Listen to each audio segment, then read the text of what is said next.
is the GTN Show. Now, I'm not quite all the way home from Chattanooga, but delighted to say that I've been reunited with Mark. And as you can see, we're at the ITU World Championships here in Rotterdam. Yeah, we've got an action-packed 3 days ahead of us. We have elite racing from the juniors, under 23 and senior. And then to finish things off, we have racing from the age groupers in the sprint and Olympic distance. So obviously we're going to be bringing you the results from here, but also the rest of the show, as normal, will be coming from Rotterdam. The weather has improved here in Rotterdam and we've got the age group racing happening behind us. But whilst we were all taking shelter from the torrential rain on Friday, the elite paratriathletes kicked things off and there was some seriously impressive racing across all the categories with 12 world crowns up for grabs. Well, one of the highlights was Australia's Katie Kelly, Paralympic gold medalist from Rio last year. Now she went on to win the gold here on Friday in the women's visually impaired category. She's actually teamed with Michaeli Jones of Australia, who's a former elite triathlete and world champion. Pretty strong team to beat. Yeah, and it's also really close racing in the men's PTS 5 category. Now some of these guys can actually run sub 15-minute 5Ks despite having mild impairments. And it was Stefan Daniel of Canada that took the win with a clear victory, but it was very close for the next four men with just a minute separating them. In the elite men's race, it all came together on the bike with all the big players entering T2 together. And then a group quickly formed on the run with Vincent Louis, Brownlee, Gomez and Blumenfeld, and then later joined by Mola. And then it was Louis that cranked the pace in the final stages of the run to take the win. And then Blumenfeld in second and Mola in third, meaning Mola secured his world title for the second year running. Second year running, Flora Duffy took the overall title as well. And going into this race, it was going to play to her strengths with quite a technical bike course. She rode most of it with Katie Zaferes of USA and Jess Lermont of Great Britain. And it came down to a running race. Flora Duffy took the overall win. It was Katie Zaferes of USA second and Jess Lermont of Great Britain. First time on the podium to win the bronze. And I had a quick chat with Flora at the end of the race and she was obviously really happy with the result and just said that she managed to execute the plan exactly as she intended. Well, the USA women's team might be missing Olympic champion Gwen Jorgensen, but they're certainly making up for it. They took the title here in Rotterdam for the under-23s and junior women.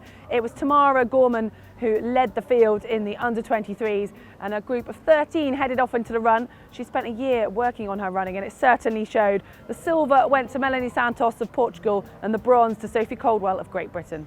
Yeah, and it's been a really successful weekend for France as well. Rafael Montoya took the win for the under-23 men's after out-sprinting his own teammate Dorian Connings, who was just 4 seconds back. And then in third, it was Luke Willian of Australia after serving a 15-second penalty on the run. And Montoya, this is actually his second world title, having been crowned the World Junior Triathlon Champion just 3 years ago. Adding to Gorman's gold, it was USA's Taylor Knibb who took the win in the junior women's race, making it her second title in a row. And it was a breakaway on the bike that won it for her. She hung on to that lead in the run. A great 5K by Great Britain's Kate Waugh saw her take the silver and Japan's Fukasaga the bronze. In the junior men's race, it was Australia's Matt Hauser that took the win. And Hauser and eventual silver medalist Vasco Vilaça of Portugal made it into the breakaway group and then went on to take gold and silver on the run. But Great Britain's Ben Dykstra had a really impressive run to run through the field to take bronze. Now, if you enjoy watching the Brownlees race, you could get the chance to race with them in the same team.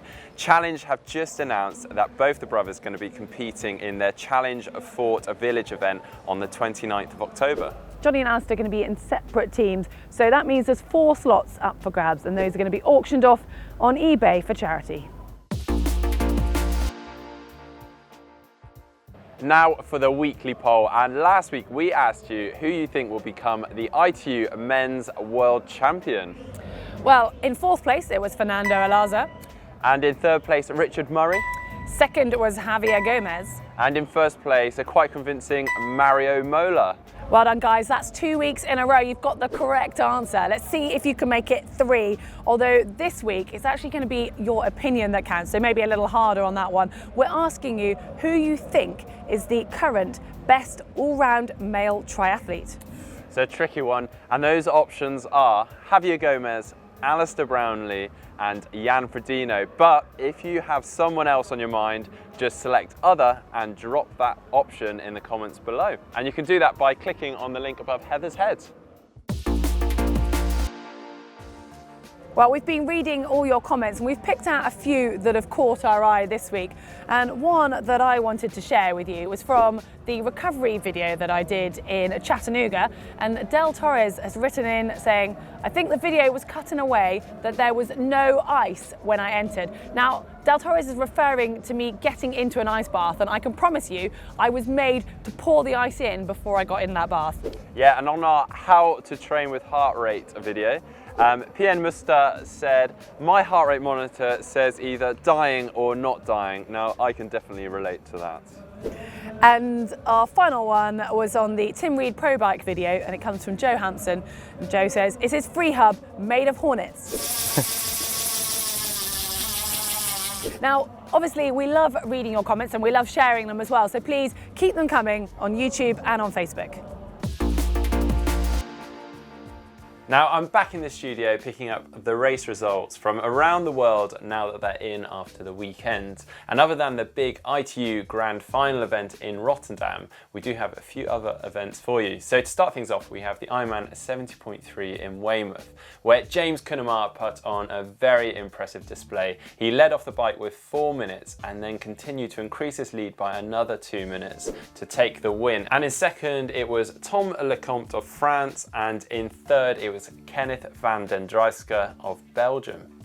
And on the women's side, it was Katrin Verstufft of Belgium that took the lead on the run in the final 4 kilometres over Natalie Seymour of Great Britain, who took second. And then in third place, it was Joanna Soltsiak of Sweden.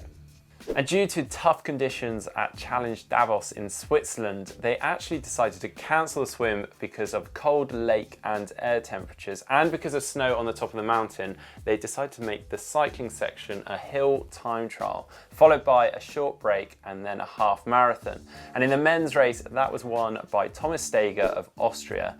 And in second, it was Peter Heymerick of Belgium. And in third, it was David Bishop of Great Britain with the fastest run split of the day of 1:10. And on the women's side, it was won by Lena Berlinger of Germany. And in second, it was Nikola Korbova of Slovakia. And in third, it was Lisa Roberts of the USA. And lastly, we have the XTERRA Pan American Championships, which took place at the Snow Basin Resort in Ogden, Utah. And that was won by Mauricio Mendez of Mexico. And in second, it was Josiah Midar, who actually had the fastest bike split of the day, but couldn't quite close his deficit out of the swim. And in third, it was Bradley Weiss of South Africa. And in the women's, it was dominated by Leslie Patterson of Scotland, who won by 7 minutes to Jackie Allen of the UK. And in third, it was Julie Baker of the USA. And this weekend we have the Super League Triathlon taking place in Jersey, and actually a lot of the elite triathletes that race in Rotterdam are going to be heading straight over to Jersey along with some extras. If you're not sure how the Super League Triathlon works, on Saturday we have the Triple Mix event, which is the 3 disciplines in 3 different stage formats with a 10-minute break between each stage. Firstly, we have swim, bike, run, and then we have run, bike, swim, and finally bike, swim, run. And then on Sunday we have the Eliminator race, which is a survival of the fittest, 3 races of swim, bike, run with a 10-minute break between each race. The first race, they select the top 15 to go through to the second round, and then from the second to the third, the top 10 go through, and then finally the champion is crowned. And you can tune into all of that on the Super League website, where they'll have a live feed going all weekend. Now it's time for Caption of the Week. And last week we showed you a photo of myself with the Brownlee brothers in bin bags after a ride in Spain where we got caught out by the rain. And we had a few good Junk Miles comments, but the winner goes to Archon Silva, who said, "100-mile training ride, Been there, done that, it's in the bag. That's a very good play on words. So Archon Silver, if you get in touch over Facebook and we will send you a cap. But for this week's Caption competition, where you can win yourself a cap as well, we have a great photo from the ITU Grand Final in Rotterdam, where someone seems to have lost their footing a little bit. But I have to say, I think Matt would probably be quite pleased with a dive like this. They're still going in head first rather than feet first.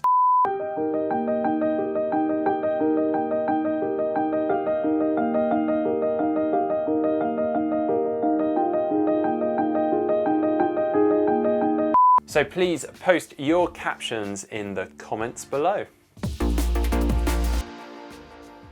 Now for Try DIY, where you get to send in your photos of your triathlon hacks and DIY. So to kick things off, Lawrence Bautista sent this one in on Facebook, and they have made a metal all-in-one cage, Garmin and GoPro mount for their tri bars. Yeah, cool, really good. If you want to film where you're going and you need your computer, then it's one way to fit it all in, I guess.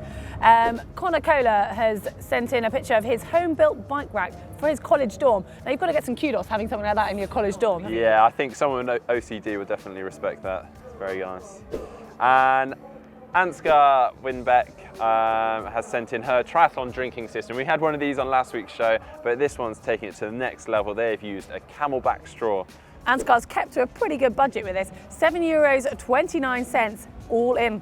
Yep, and please keep your Try DIY hacks and bodges coming in using the hashtag TryDIY on Twitter and on Facebook. We'd love to feature them on the channel. Coming up on the channel this week, tomorrow we have how to descend on a TT bike. Friday we've got how to train when you've got no time. And on Saturday we have a pro bike from Rotterdam. Sunday it's an aero test for clip-on bars. And on Monday we have a running shoes explained video. On Tuesday it's how to bike like a pro. And on Wednesday we will be back in the studio for the GTN show. Hoping it's a bit warmer then. Well, that's it from us here in Rotterdam. To subscribe to GTN, just click on the globe. And if you want to watch Sam Appleton's pro bike, click down here. And to see some tech from Rotterdam, just click here.